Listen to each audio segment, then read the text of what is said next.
Yo quería saber si nos puede decir alguno de los puntos del decálogo ese que van a presentar mañana, sobre cómo detectar la enfermedad, a lo mejor los más importantes.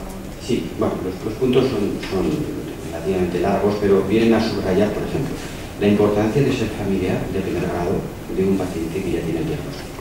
Esto es importantísimo, porque la probabilidad de que un familiar de primer grado tenga también la misma enfermedad es como mínimo del 10%.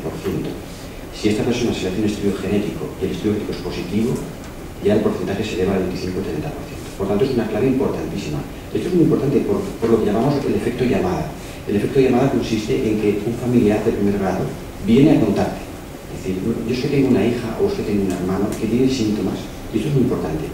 Hemos de hacer caso a estas personas porque probablemente tienen una enfermedad que no ha sido todavía diagnosticada y es el propio familiar quien llama a la puerta del médico de atención primaria, del pediatra, del gastroenterólogo de adultos, pidiendo ayuda para profundizar en la investigación de este paciente.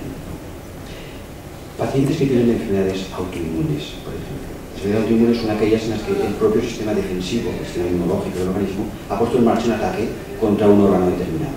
Por ejemplo, la diabetes insulino dependiente, el hipotiroidismo. Este tipo de enfermedades y otras, cuando están presentes en el individuo, aumentan el riesgo de que además seas portador de una enteropatía sensible a la gluten. Es otro punto importante y clave, ¿no? Y luego, pues quizá subrayar que muchos de estos pacientes han acudido a otras consultas. Por ejemplo, un paciente puede acudir a una consulta de psiquiatría porque tiene un cuadro depresivo, una distimia y una esquizofrenia. La prevalencia de celíacos entre los esquizofrénicos es más alta y si esto se descubre a tiempo, su esquizofrenia puede mejorar. Otros pacientes están en consultas de reumatología porque tienen dolores óseos por una osteoporosis que no se explica por otra causa, por ejemplo. Otros están en consultas de ginecología.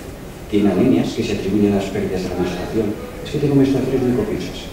Y a lo mejor de fondo lo que es una mala absorción del hierro. Es decir, que una clave muy importante es esta. Pacientes que recorren consultas de distintos ámbitos y a veces es el propio médico de familia el que se da cuenta de esto. Esta persona que está recorriendo todas estas consultas no será que tiene una mala absorción que explica todas y cada una de estas manifestaciones clínicas.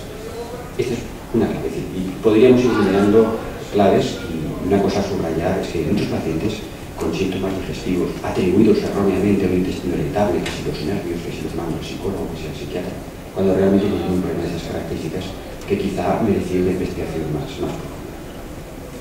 Respecto a lo que está diciendo el doctor Montoro, tendría que añadir que lo que es en la asociación, la experiencia es que vienen celíacas, digo celíacas porque hay un porcentaje más alto que los celíacos, adultos que vienen y todos acaban diciendo lo que dice, por fin ya sé lo que tengo, o sea, como que gracias a Dios soy celíaca, es una frase que se dice con mucha facilidad. Y todos también coinciden en que ha sido un calvario hasta que por fin me han diagnosticado, porque ha habido ingresos hospitalarios, ha habido consultas, como dice, de ginecología, de reumatología, hasta el propio familia diciendo es que esta persona con esta astenia algo le está pasando, pero tampoco le hace mucho caso, ¿no? Entonces, por la persona casi se siente como contenta y orgullosa de decir, bueno, ya sé que tengo que ser la enfermedad celíaca, ya sé que ahora quitando, nosotros ya desde la asociación, pues ya claro, también le quitamos un poco de hierro al asunto, ya les decimos que es el tratamiento, que es el quitar el gluten pues para toda la vida, que al principio suena un poco extraño, pues los adultos lo toman, bueno, encantados de hacer caso de la dieta porque saben que se van a mejorar y la frase es esta, ¿no? Que es un calvario hasta que me han diagnosticado. Y eso, y agradecerlo. Tiene toda la razón y de hecho nosotros intentamos siempre ser positivos con los pacientes. Cuando descubrimos un caso solemos decir, mire, tenemos dos noticias, ¿no? Una es que tiene usted una enfermedad celíaca, esa es una mala noticia. La buena es que lo hemos descubierto. Pero realmente es una buena noticia descubrir este problema, porque puedes prevenir complicaciones graves que seguro van a desarrollarse en el futuro si no se descubre a tiempo, especialmente cuando las formas histológicas, como en este caso, son severas o graves. ¿Cómo se realiza el diagnóstico? ¿Qué pruebas hay que hacer para comprobar verificar que realmente alguien es celíaco? Porque como se puede confundir con otras enfermedades. Sí. El diagnóstico, mañana vamos a hablar un poco de todo esto, porque aquí hay mucha letra pequeña, ¿no? Pero finalmente el patrón oro, lo que llamamos el patrón oro para establecer el diagnóstico, es una biopsia intestinal que certifique de algún modo que existe un tipo de lesión que es característica. Digo característica y no patognomónica, que es un término que utilizamos nosotros cuando, es decir, esta lesión es exclusiva de estas personas. No es este el caso. No es este el caso. El tipo de lesión que vemos en el intestino cuando vemos un paciente celíaco puede ser similar a otras enfermedades y hay que hacer un correcto diagnóstico diferencial. Es decir, no por el hecho de tener atrofia de las vellosidades uno es celíaco, porque hay otras causas que pueden justificar este problema. El proceso que se sigue básicamente es el siguiente. Cuando un paciente tiene síntomas sospechosos, lo primero que se hace es una determinación de anticuerpos antigluten, vamos a decirlo así, en la sangre. Si estos son positivos, entonces se establece la necesidad de realizar una biopsia para comprobar si realmente hay una lesión histológica, que la suele haber en muchos casos. Si los anticuerpos son negativos, esto no excluye la enfermedad. Y aquí hay que ser categórico, porque hay pacientes que son seronegativos, es decir, no han desarrollado anticuerpos en la enfermedad, probablemente porque la forma de expresión histológica es todavía leve y por un problema de permeabilidad intestinal no han desarrollado anticuerpos. En estos casos, cuando los síntomas son sospechosos, pero los anticuerpos son negativos, debe hacerse un estudio genético. Existen técnicas a nuestro alcance para determinar la predisposición genética del paciente.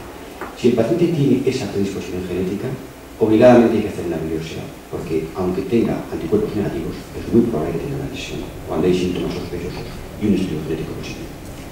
Por resumir un poco el proceso que seguimos, es complejo y bueno, una de las cosas que pretende el Ministerio es facilitar a todos los profesionales estas estrategias, estos pasos, coordinar bien todos los niveles asistenciales, de forma que lleguemos a un diagnóstico eficiente consumiendo el menor número de recursos posibles.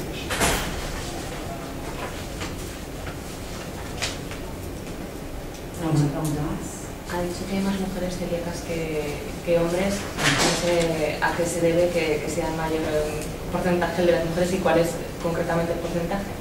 Son factores genéticos. No tantas ocasiones que nos vinculados a lo que llamamos nosotros, es un poquito complejo de explicar, los haplotipos de los del sistema HLA, que son más frecuentes, más prevalentes en mujeres que en varones. Y hay otros factores genéticos no vinculados al HLA. Esto entra dentro de un terreno de excesiva complejidad para explicarlo en un foro de estas características, pero mañana intentaremos aclarar todo esto en el ámbito médico. ¿Cuánta gente se prevé que asista?